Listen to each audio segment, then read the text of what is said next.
Chapter 1. The Last Text. The early afternoon sun spread thick and humid over Bossier City, Louisiana, baking the sidewalks until the very air shimmered in waves of heat. Dark clouds gathered on the horizon, a promise of the spring storms that this region knew too well. The air itself felt charged, electric with anticipation, the way it always did before a storm.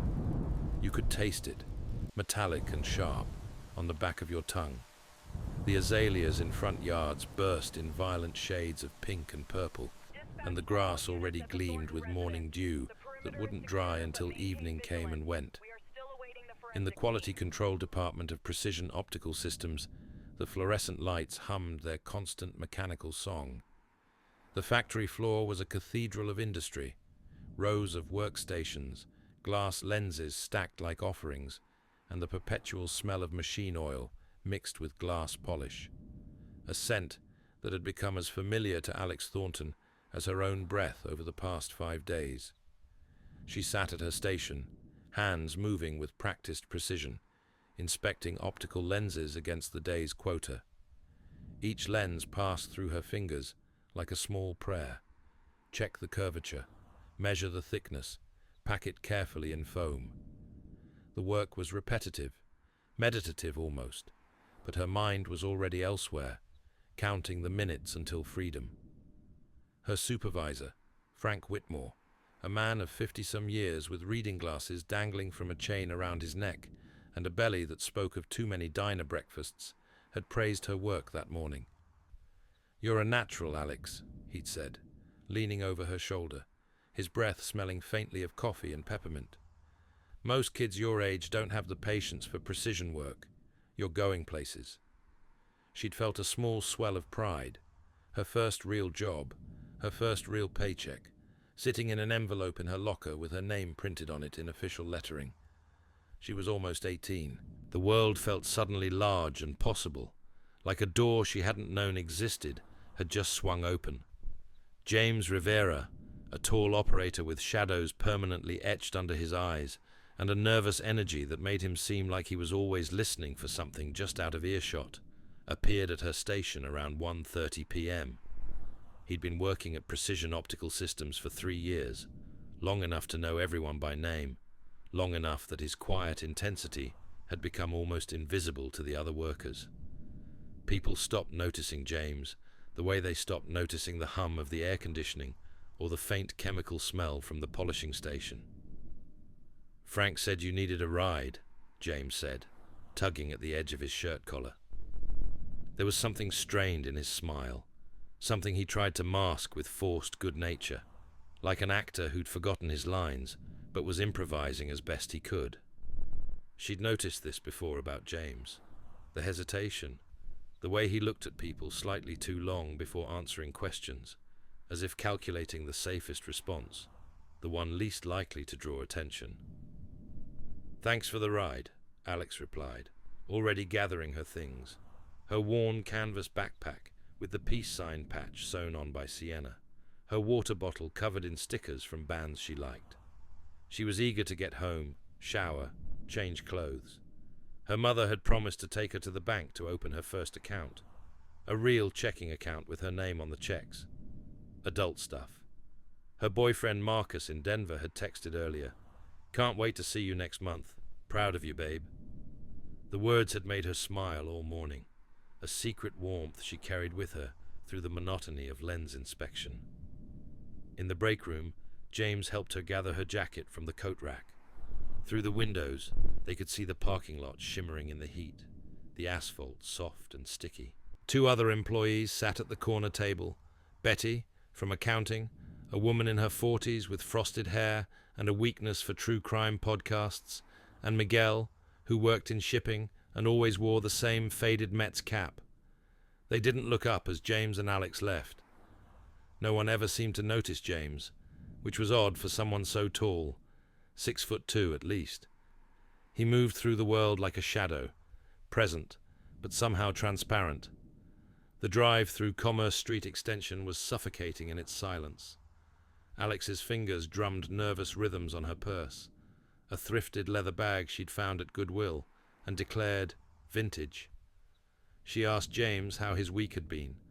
He replied with a laugh that ended too quickly, followed by his eyes darting to the rearview mirror. Again.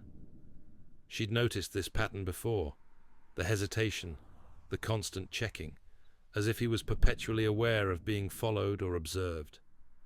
The radio played something soft and country, Patsy Cline maybe, or someone who sounded like her, and neither of them knew the lyrics, so they sat in the awkward silence of two people who didn't quite know how to be comfortable with each other. "You seem tense," Alex said, trying to be friendly, trying to fill the silence with something other than the air conditioning's rattling hum. "Everything okay?" James hesitated, his knuckles white on the steering wheel. "Just been a long week. Lot on my mind." "Like what?" Alex pressed, genuinely curious now. James had always been kind to her, though distant, the kind of person who held doors open but never made eye contact. The other workers gossiped about him sometimes.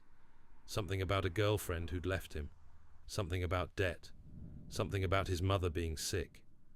But Alex didn't pay attention to gossip. She believed people deserved privacy, deserved to keep their wounds to themselves. "Personal stuff," James said, his jaw tightening in a way that suggested the conversation was over. "Nothing worth talking about." At the intersection with Cypress Drive, the roads forked. To the left was the route through Magnolia Heights, tree-lined streets with modest homes and chain-link fences. To the right was the main road, longer but faster. 4 lanes of traffic headed toward the strip malls and fast food joints. Alex insisted she'd bike the rest of the way. Independence, she'd told her mother. A small ritual of growing up. The truth was, she wanted time alone with her thoughts, to process the day, to let the endorphins from cycling settle her nerves and clear her head. She watched James's car disappear around the corner, noticing this time how he hesitated an extra beat before turning, his brake lights flashing once, twice, like he was reconsidering something. The afternoon air was thick with humidity, threatening rain.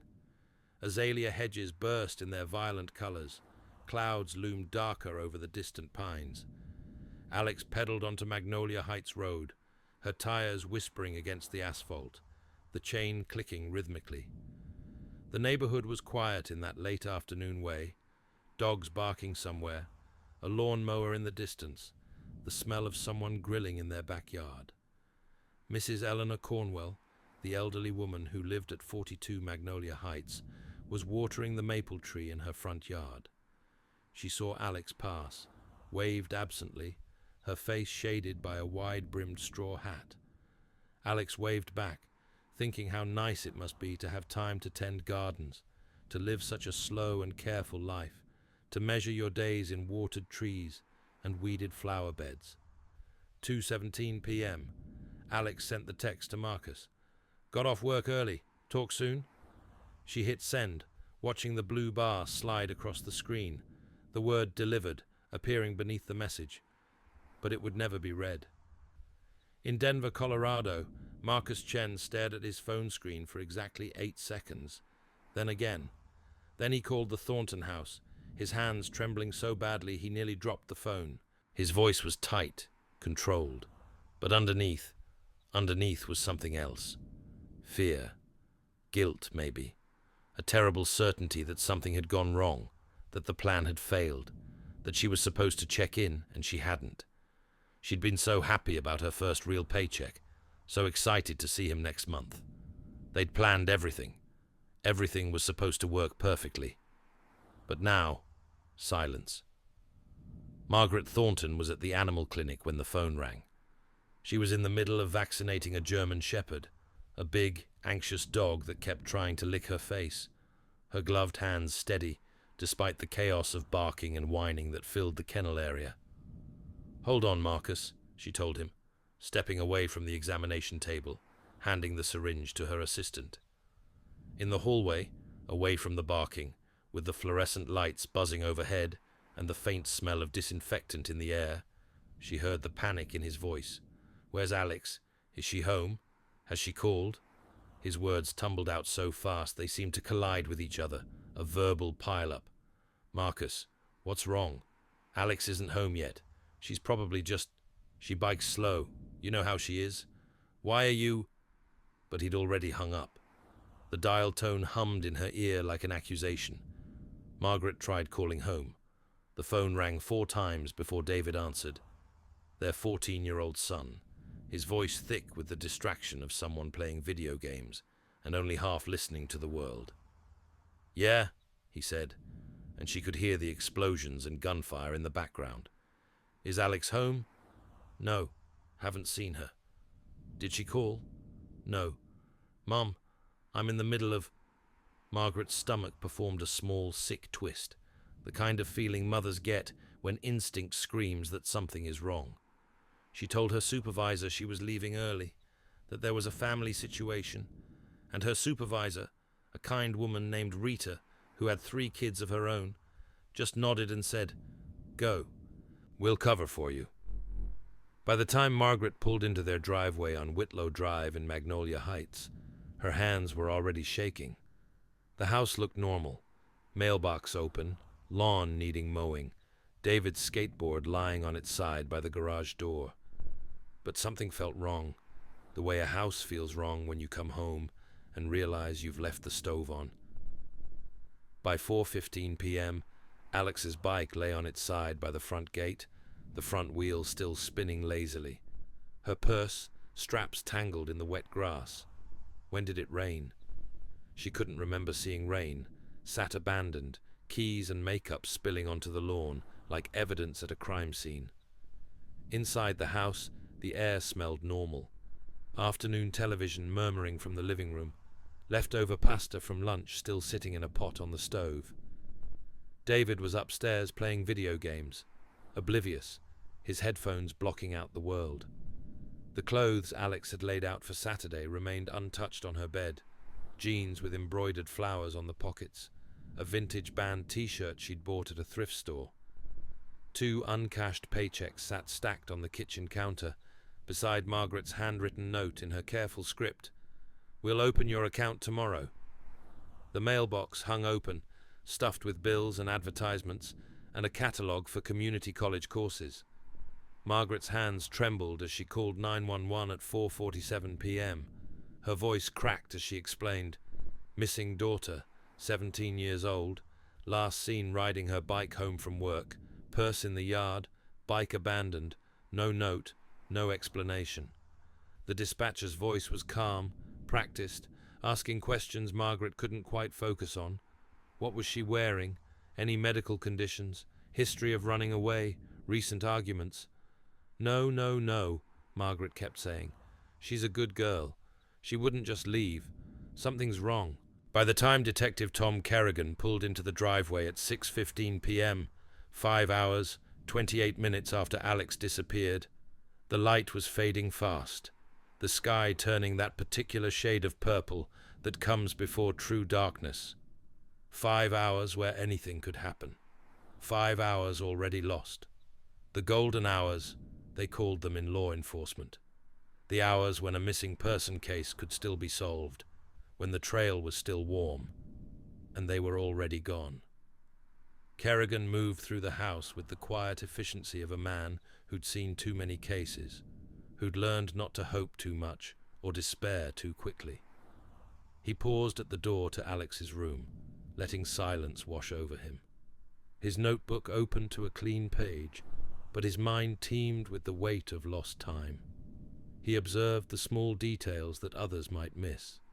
The unmade bed with its purple comforter bunched at the foot, the hairbrush on the dresser with strands of brown hair still caught in the bristles, the stack of college brochures on her desk, flight attendant training programs, community colleges in Colorado, cosmetology schools. She'd had plans. She'd had a future tense. He noted Mrs. Eleanor Cornwell's statement, the elderly neighbor who'd been watering her maple tree around 2:30 p.m., who Officer Stewart had already interviewed. "I saw someone watching the Thornton house," she told the first officer on scene, her voice trembling with the significance of what she'd witnessed, with the terrible knowledge that she might have seen something important. "A man. I didn't recognize him. He just..." Stood there, watching, waiting maybe. When he saw me looking, he walked away fast, got into a car. She couldn't describe him properly.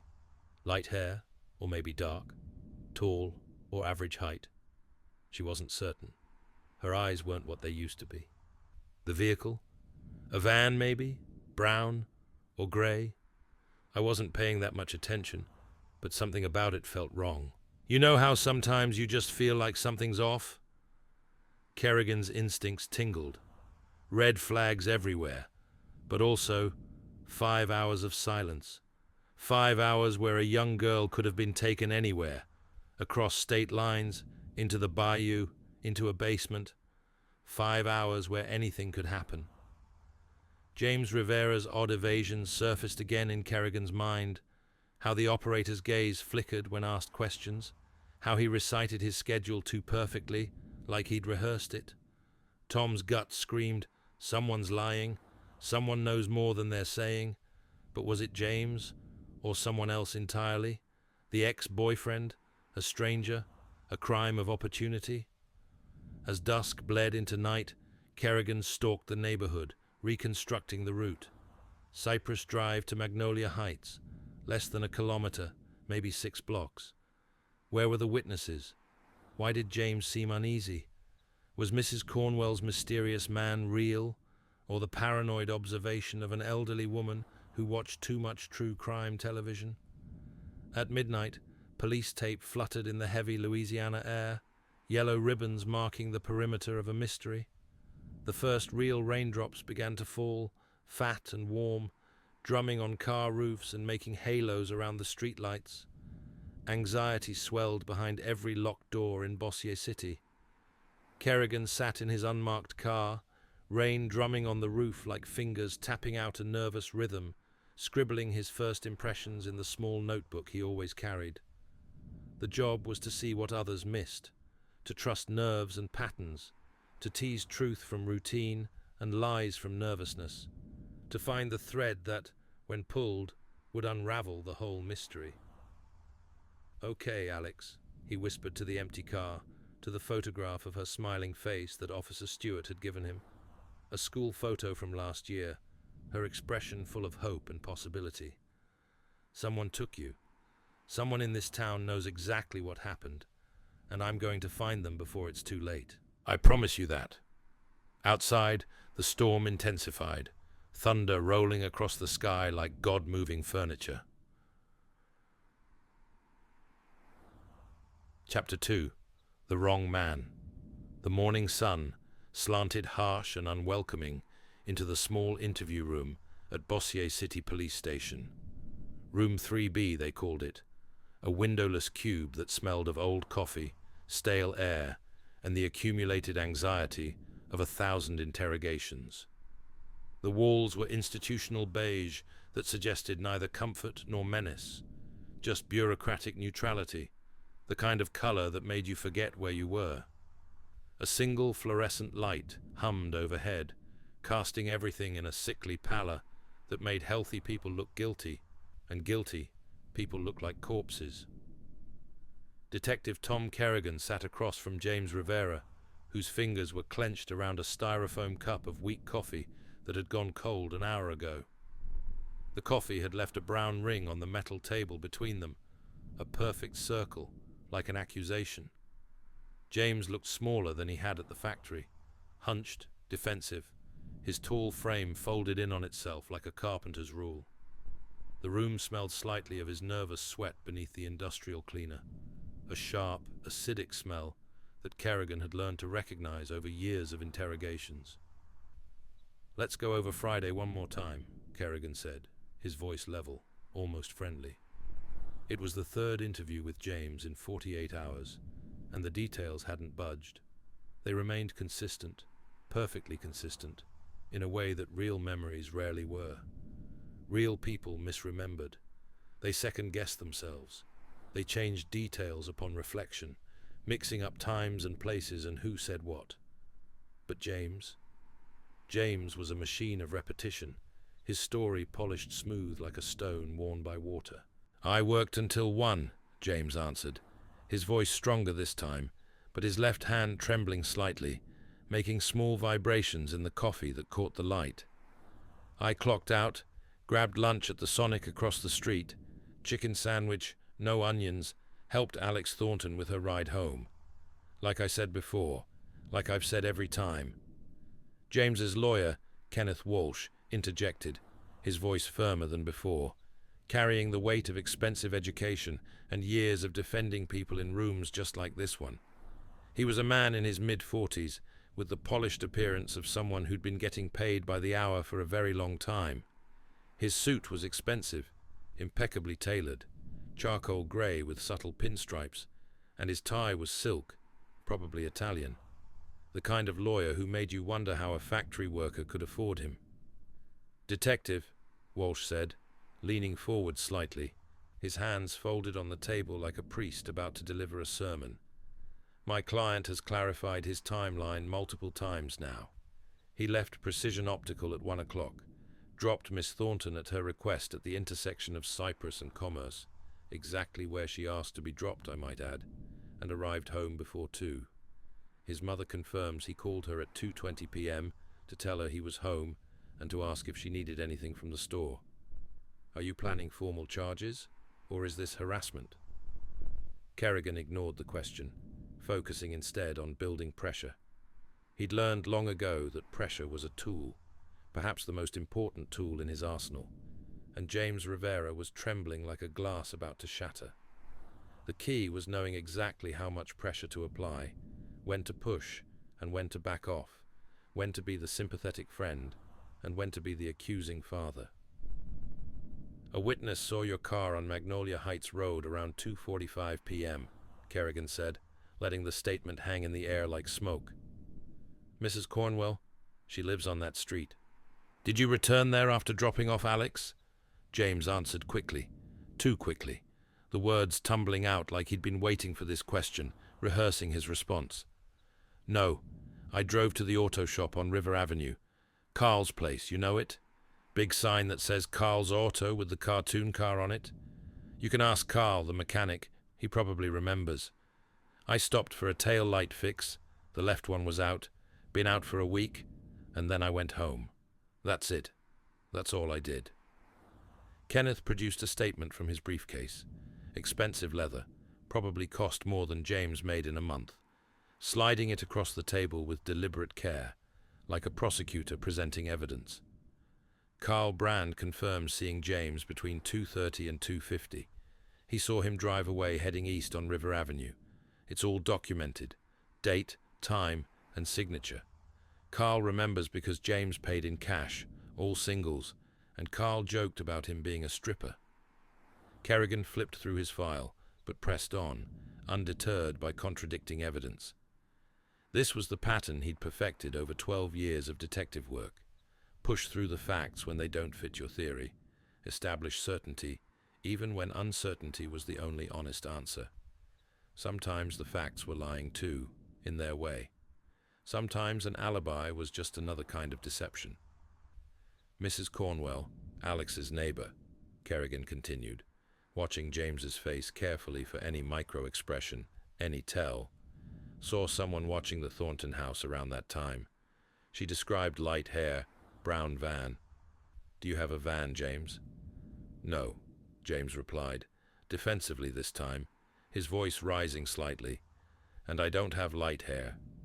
He ran a hand through his dark brown hair, as if to prove the point. "That could be anyone. Lots of people have brown vans. Lots of people have light hair. This is Louisiana. Half the damn state drives trucks or vans. Why are you asking me all this again? I answered these questions yesterday, and the day before that." Kerrigan leaned in, invading the space between them, close enough that James could smell his aftershave. Old Spice, the same brand James's father had worn. In interrogation, proximity was power. Physical closeness made people uncomfortable, made them say things they'd otherwise keep to themselves. "You've seemed on edge since Alex disappeared," Kerrigan said, his voice soft now, almost concerned, like a doctor delivering bad news. "Colleagues say you've been distracted all week, nervous before this interview, fidgeting, looking over your shoulder. Betty from accounting said you jumped when she touched your arm in the break room. Miguel said you were muttering to yourself by the loading dock. Why is that, James? Because you keep treating me like a suspect, James shot back, his composure cracking like thin ice. He rubbed his temples with both hands, frustration showing through like light through a torn curtain. I didn't do anything. Alex was my friend. I liked her. She was nice to me when other people ignored me. I want you to find her. I want to know she's okay. Why would I hurt someone I cared about? Kenneth raised a hand, a warning to James to stop talking, to let the lawyer do his job. Then he turned to Kerrigan, his expression hardening into professional steel. Detective, my client has answered your questions, repeatedly, with consistent information. He has an alibi verified by an independent third party. You have no physical evidence, no witness statements that actually describe my client. Are we charging him or not? Because if we're not, we're leaving. Right now. Officer Patricia Chen watched from behind the two-way glass in the adjacent room, her arms crossed, a frown creasing her forehead. She'd been a cop for 12 years, starting as a patrol officer, working her way up to detective, and then choosing to stay in patrol because she liked the variety, long enough to recognize the signs of an innocent man being pressured. She'd seen the pattern before. Detective with a theory. Detective wedded to that theory. Detective finding facts to support it, while ignoring the ones that didn't fit. It worried her. She'd worked with Kerrigan for 8 years. He was a good man, a thorough man, the kind of detective who closed cases and got commendations. But thorough could turn into obsession. Certainty could become blindness. And when that happened, innocent people got caught in the machinery of justice. Kerrigan paused, studying James carefully. The young man's actions didn't entirely fit the profile. His timeline was plausible, his mechanic alibi was solid, and Mrs. Cornwell's description was vague and possibly unreliable. The statement of an old woman with cataracts who admitted she hadn't been wearing her glasses. Still, Tom felt trapped by his own suspicions, the pressure from the captain to deliver progress, the media starting to ask questions, the family calling every few hours. The missing girl weighed on him like a stone in his chest. The golden hours were slipping away. He needed a theory that worked, a suspect he could pursue, something to tell the mother when she called again at night, her voice thick with desperation. One more thing, Kerrigan said, playing his last card, the ace he'd been keeping in his sleeve. Did you ever send Alex messages after she left Friday? Calls? Texts? Anything? James shook his head firmly, emphatically. No, never. But she called me once last month, late at night, like 11 or midnight. Said she wanted to talk, but then she just didn't. She sounded upset, maybe crying a little, and then she said, "Never mind," and hung up. I don't know what that was about. I didn't ask her about it the next day because she seemed fine, like it never happened. Kenneth stood abruptly, his chair scraping against the linoleum floor with a sound like a scream. His body language suggested the conversation was definitely over, that the performance had concluded. Detective, with all due respect, there's no probable cause here. My client will cooperate if needed, but unless you want a judge involved, and I assure you, a judge will take a very dim view of this fishing expedition, we're leaving. Now. Right now.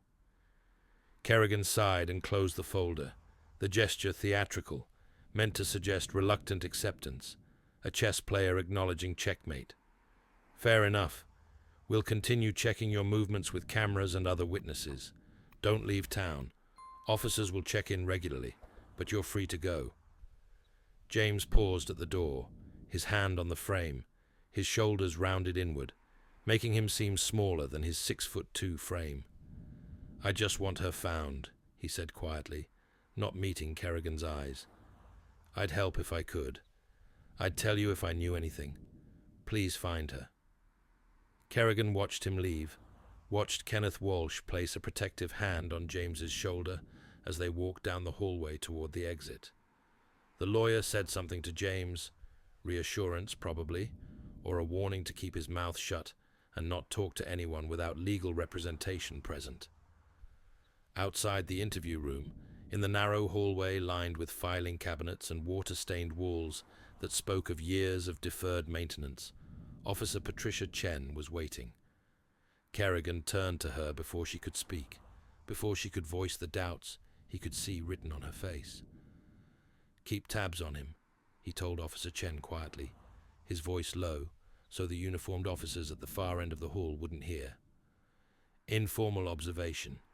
Don't tail him full time. We don't have the resources for that, and the captain would kill me if he found out I was wasting manpower. Just take notes. If anything feels off, if he tries to run, if anyone reports seeing him near the Thornton property, let me know immediately. Use your judgment." Patricia nodded slowly, but something in her expression suggested she had doubts, questions that couldn't be asked in a hallway. She'd been thinking about it all morning, watching Kerrigan press James with half facts and suppositions, building a case on instinct rather than evidence. "Tom," she said carefully, choosing her words like someone defusing a bomb, "I've been reviewing the timeline. Carl Brand's statement is pretty solid. Receipt, timestamp on the security camera, everything. The traffic cam footage Mrs. Cornwell mentioned. Have you actually verified that vehicle?" Kerrigan felt a flash of irritation, hot and sharp. "We're working on it. Tech guys are slow. You know how it is." "Because," Patricia continued, undeterred by his tone, refusing to back down, "I ran the plate that came back from the cam footage last night. Stayed late to do it. It's not a van, Tom. It's a sedan. 2001 Honda Civic Silver, registered to a Raymond Torres who works construction. He was actually working on the Henderson project on Magnolia that afternoon, paving a driveway 3 houses down from the Thorntons. His timesheet confirms it. His foreman confirms it. His crew confirms it." Kerrigan's jaw tightened, muscles bunching beneath his skin. "So why didn't that come up before? Why am I just hearing about this now?" "Because no one looked closely enough," Patricia said quietly, her voice gentle but firm, like a nurse delivering bad news. "We were too focused on James, on the factory guy who gave her a ride, on the nervous co-worker. We saw what we wanted to see." Back in his office, a small room that smelled of old coffee and had a window that looked out onto the parking lot, Kerrigan pored over every clue, Officer Chen's words still echoing in his mind like an accusation. The mechanic's confirmation, neighbors' vague observations, traffic cam footage showing a vehicle that was probably not even relevant to the case. Everything pointed in different directions. Everything and nothing. Too many threads, and none of them connected. He pulled out the file on James Rivera, spreading the pages across his desk like tarot cards. 3 years at the factory. Quiet. No criminal history, no arrests, not even a speeding ticket. Previous girlfriend had left him 2 years ago, moved to Houston for a job at an oil company. He'd taken it hard, according to Betty from accounting, who'd mentioned it in passing during an initial interview. Said he stopped coming to the Friday happy hours, stopped smiling. Kept to himself after that. There was nothing in the file, and yet Kerrigan kept searching for something, anything, that would justify his suspicions. Kerrigan opened his laptop and began searching. James Rivera, Bossier City. A Facebook page appeared, sparse, rarely updated. Photos of James at concerts, James playing guitar in what looked like someone's garage, James with friends at a crawfish boil. A normal life, a quiet life. Nothing to suggest anything more sinister than a man trying to get through his days, working his job, paying his bills, existing. The phone rang at 7:15 p.m., just as Kerrigan was thinking about going home, about microwaving some leftovers and falling asleep in front of the television. Margaret Thornton's voice was cracked with exhaustion and the particular strain of a mother whose child had vanished, whose world had stopped making sense. "Is James really responsible?" she asked, as if needing confirmation that someone had taken her daughter, that there was at least an answer forming, some shape to the shapeless terror that had consumed her life. Kerrigan hesitated, guilt creeping in through the cracks in his professional armor, seeping like water through a damaged hull. He's not cleared yet, but we're running all sides of this investigation. I promise you we're not rushing to judgment. We're being thorough. It was a lie wrapped around a truth, the kind of statement politicians made. They were being thorough, methodical even, but they were also pursuing the wrong lead, burning daylight on the wrong man, while somewhere the real answer slipped further away with every passing hour. "When will you know?" Margaret asked desperately, her voice breaking. "When will you know something real? It's been 2 days, Tom. 2 days, and I don't even know if she's alive, if she's hurt, if she's scared. My baby is out there somewhere and I can't do anything." "Soon," Kerrigan said, hating himself for the lie, for the false comfort. "I'll call you as soon as we have something concrete. I promise. We're doing everything we can." After he hung up, Tom Kerrigan stared at Alex's photograph on his desk, propped against his coffee mug. She was smiling in the image, some school photo from a year ago, her hair longer then, pulled back in a ponytail, her expression full of hope and untapped potential. The investigation was barely moving, golden hours slipping away like water through desperate fingers, like sand in an hourglass that no one could turn over. Was he missing something obvious? Was James really just unlucky, in the wrong place at the wrong time? Or was the answer somewhere Kerrigan hadn't looked, someone he hadn't interviewed, some thread he hadn't pulled? He thought about Officer Chen's statement about the traffic cam, a Honda Civic, a construction worker, Raymond Torres. Had anyone talked to Torres? Had anyone actually verified his story beyond a cursory check of his timesheet? Kerrigan couldn't remember. The file was thick enough that details could get lost, buried under other details, obscured by the sheer volume of information. The doubts pressed heavier as the office grew dark and empty, as his colleagues went home to their families and their normal lives. Outside his window, Bossier City settled into night. Families sat down to dinner. Television sets flickered in living rooms, casting blue light against drawn curtains. Life continued, indifferent to missing girls and desperate detectives and mothers who couldn't sleep. Sometimes the search for truth meant letting go of the first instinct, the obvious answer, the comfortable theory. Sometimes the wrong man was simply in the wrong place, at the worst possible moment, his nervousness misread as guilt. And sometimes detectives built monuments of suspicion on foundations of sand, creating villains out of nervous co-workers who just wanted to get through their shifts. Kerrigan pulled out his notebook and wrote in his careful, precise handwriting, "Follow up, Raymond Torres, traffic cam vehicle, talk to Henderson construction foreman, call back Mrs. Cornwell, verify description, ask about time, glasses prescription." But as he wrote, he already knew with a sinking certainty that felt like drowning, that 5 hours had already passed when he first arrived at the scene. 18 hours had passed since then, 2 days, 48 hours, and he'd spent most of them chasing the wrong lead, pressing an innocent man, watching a good lawyer protect his client from an investigation built on hunches and fear, and the terrible pressure to solve a case before it went cold. The real answer was still out there, waiting to be found, and he had no idea where to look.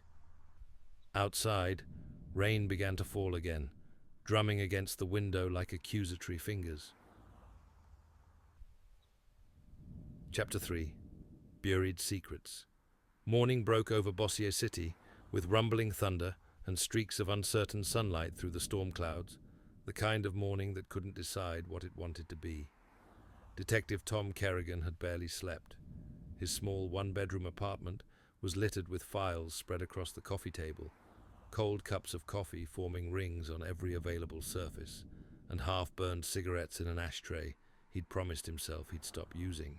He stared at the corkboard he'd set up in his living room, Alex's smiling face in the center like the sun, James's mugshot off to the side, Margaret's anxious eyes in a Polaroid from yesterday, Marcus Chen's driver's license photo printed from the DMV database, and a new name he'd written the night before in red marker: Raymond Torres, construction worker, possible witness.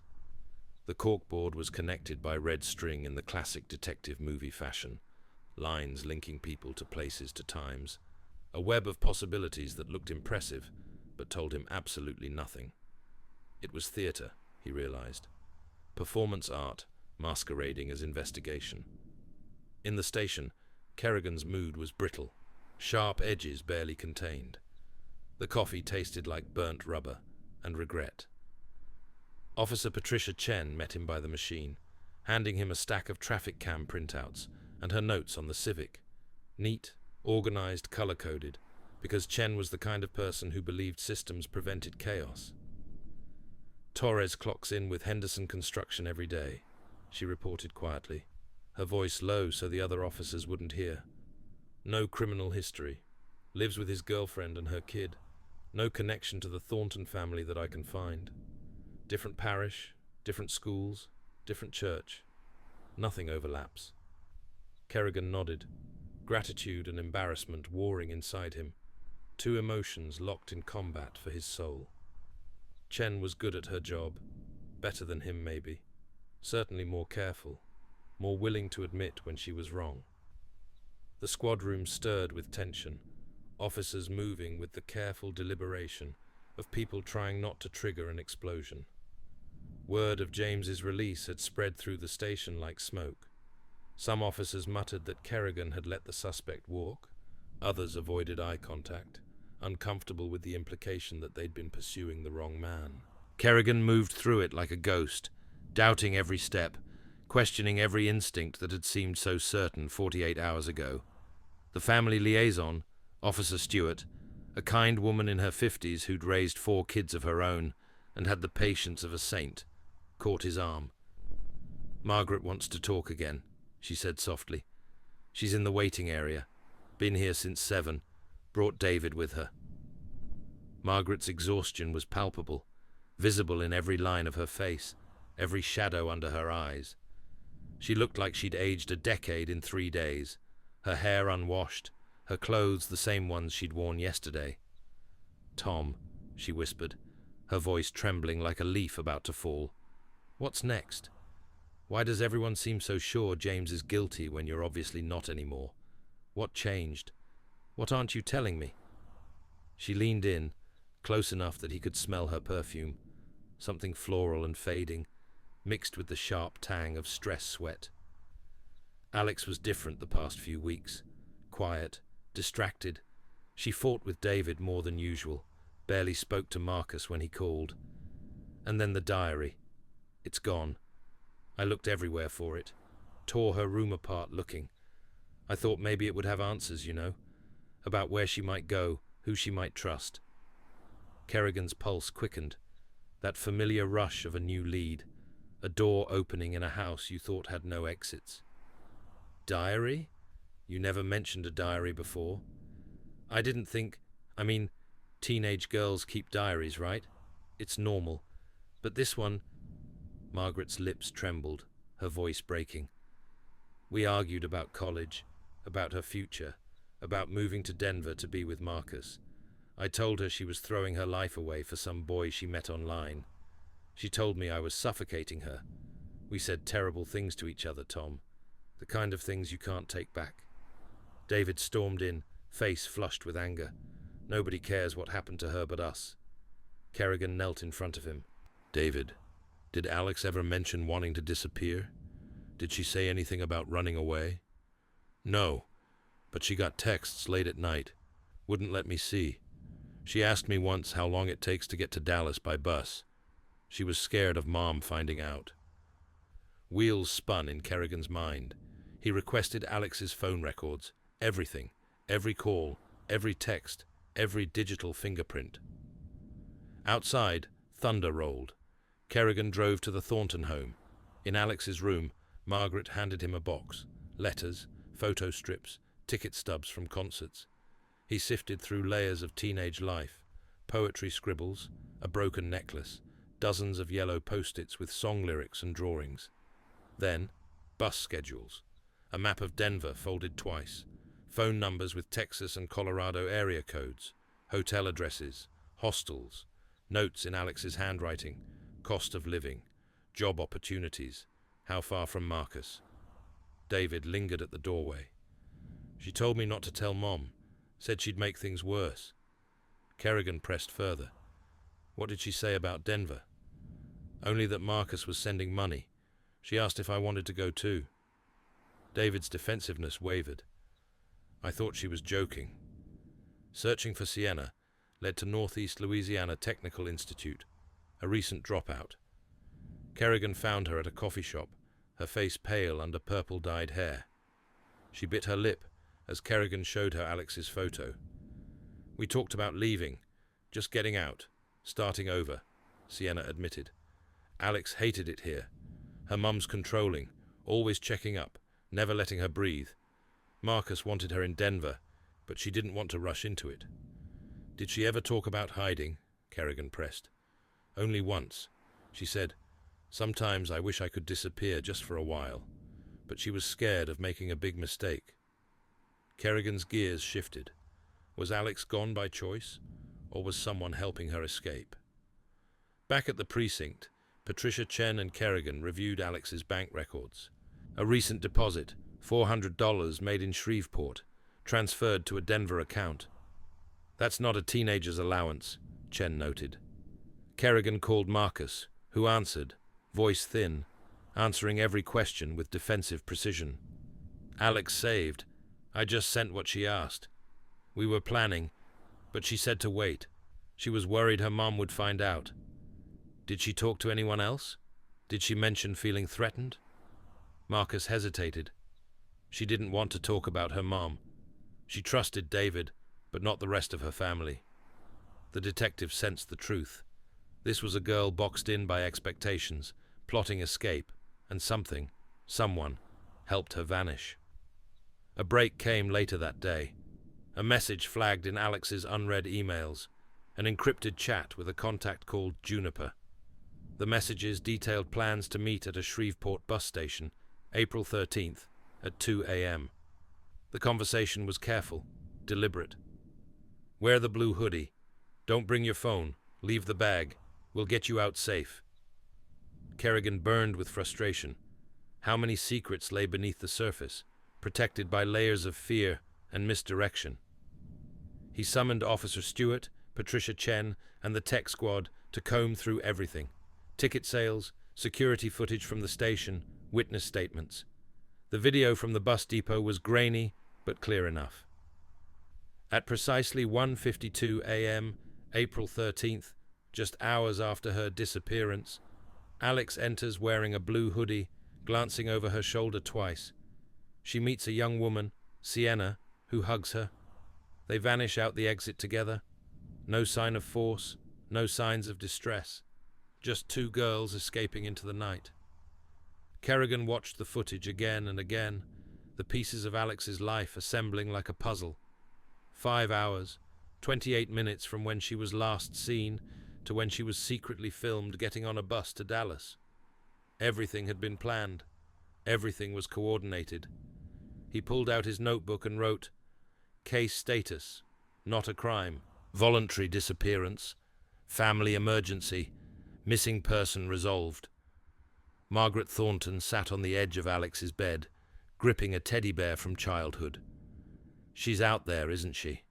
Margaret whispered, her voice hollow, finally understanding that her daughter hadn't been taken. She'd escaped. Kerrigan nodded. "We'll keep searching. But maybe she left because she had to, because staying was worse."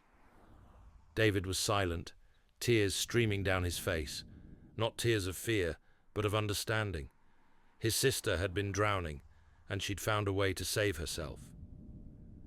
As Kerrigan drove back to the station, the pieces assembled into a portrait of a girl whose love for her family couldn't compete with the suffocation of their expectations, whose need for independence had finally overcome her fear. He felt Sienna's pain, David's confusion, and Margaret's desperate need for control finally beginning to crack. Alex's fear and resolve lived in every tiny detail. The detective wrote in his notebook, "Buried secrets. Not all cases are crimes." Outside, a storm battered the city, the sky alive with electricity and secrets, waiting for someone brave or desperate enough to dig them up.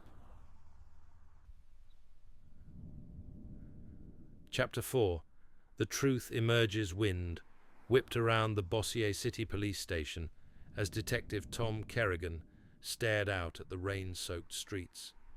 The end was near. He could feel it in the pressure behind his eyes, the ache low in his back, the restlessness that had consumed him for the past week. This case had become his measure. If he could solve it, if he could find the truth and deliver it to a broken family, he might finally sleep again. If not, the ghosts of Alex Thornton, her family, and a town addicted to rumor would haunt him forever. Marcus Chen arrived from Denver early that morning, gaunt and shadow-eyed. He cradled his phone, scrolling through old texts as Kerrigan led him into an interview room. His hands trembled slightly, and his voice was tight when he began to speak. "Marcus, when did you last talk to Alex?" 2 days before she disappeared. She texted, "Don't worry about me. I need to do this alone, but I'll be okay. I love you." "Why didn't you come forward sooner?" Marcus bristled. "She asked me not to. She wanted to vanish from everyone, even me, at least for a while. I was scared. But after Margaret called the police, I realized I had to tell them everything. I had to help find her, even if that meant betraying her trust." Kerrigan slid the encrypted chat transcripts across the desk. "You know who Juniper is?" For a moment, Marcus seemed ready to deny it, then slumped, defeated. "Sienna. They planned everything for 2 months. I didn't want to get in the way. Alex kept saying she needed to figure things out on her own, that if I helped too much, it would look like I was the one who took her. She wanted to protect me.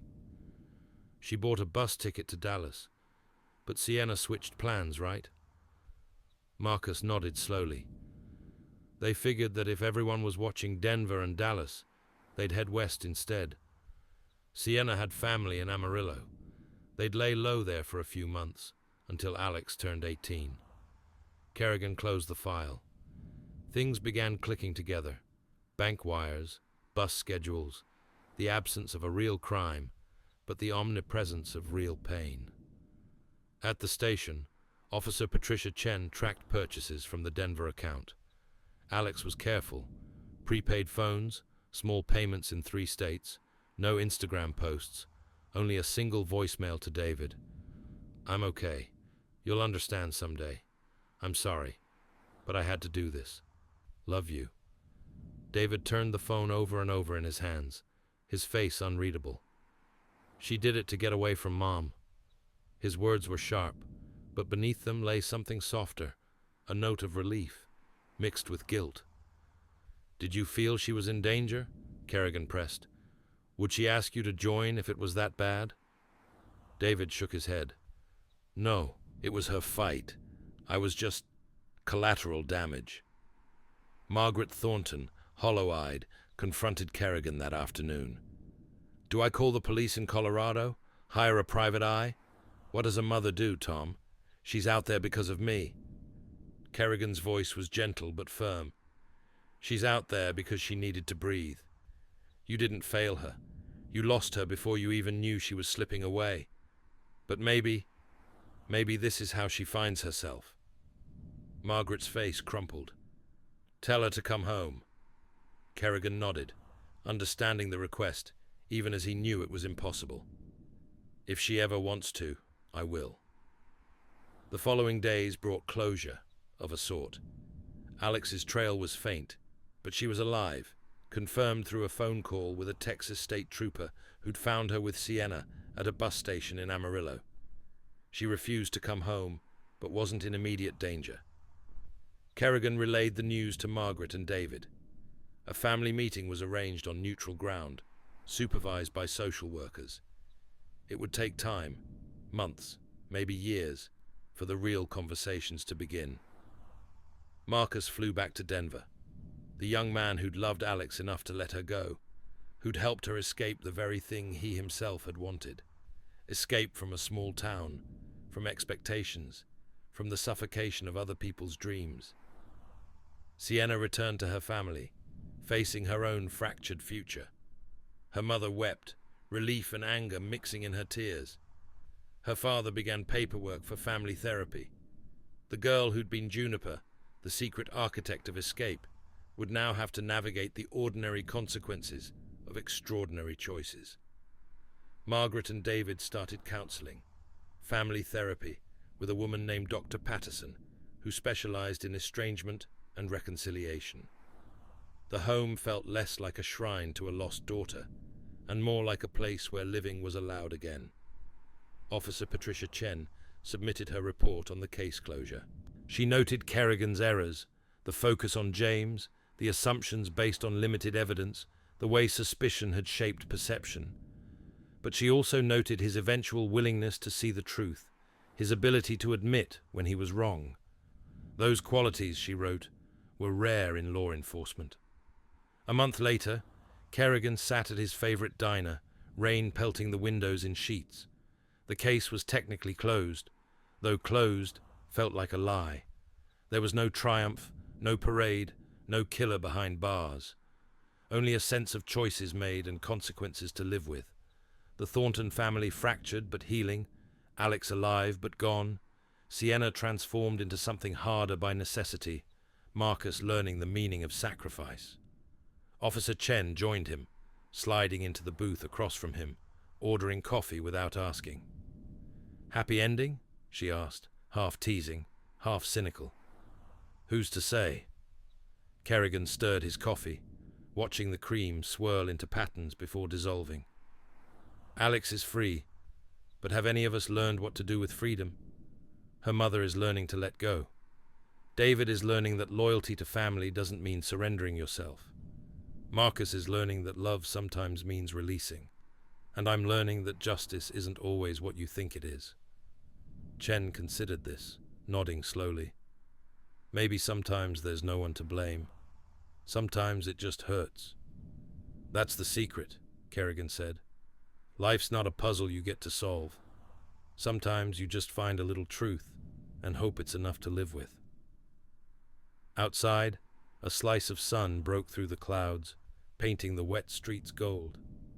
Kerrigan felt the weight on his heart lift, just slightly.